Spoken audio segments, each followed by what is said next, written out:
How have your dreams changed throughout your life? Martin Luther King Jr.'s I Have a Dream speech has always been important to me, and I've had the opportunity to research it more the past couple weeks. Racism has been a heated topic throughout generations, and it continues to be such today. But other issues have also surfaced during this century that people are hoping to find the solution to, especially those in the rising generations.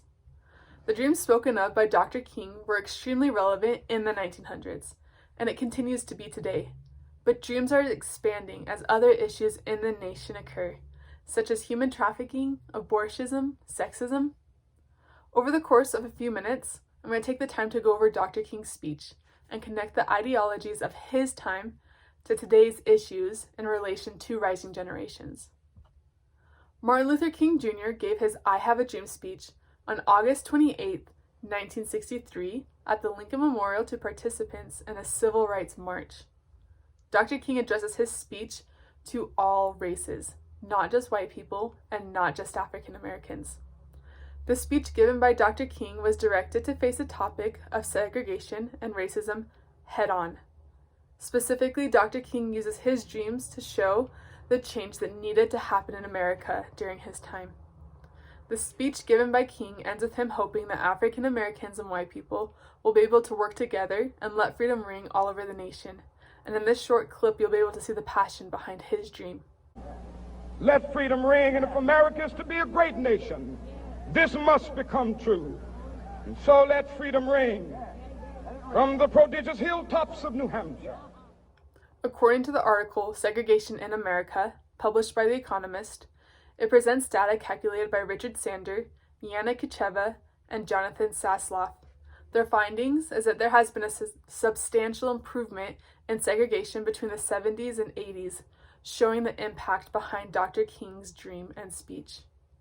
Now that we know the purposes of Dr. King's speech, I'll build connections to current issues and rising generations. There are rising issues in the world, and as the rising generation, the pressure is building to think a certain way. Prominent topics in America continues to be racism, but now there's the added issues of human trafficking, police brutality, sexism, abortion. And I challenge you as young adults to take the time to research these topics, especially the ones you are passionate about, and figure out how you want things to change. After we do that, we can next choose our dreams after we have identified what we want to change. Dr. King ended his speech with proclaiming the statement, "Let freedom ring," which can be interpreted in more than ways that he just meant.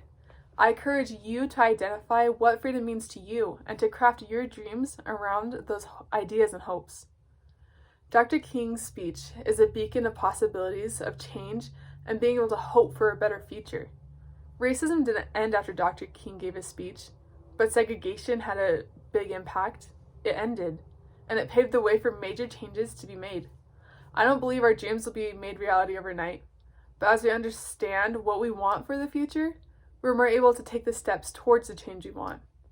Today, I've taken the time to go over Dr. King's speech and draw connections to us as the rising generations and how we can make a difference in our lives. Change does not happen without action, and Dr. King's I Have a Dream speech is a testament that our dreams can impact those around us and maybe even the nation.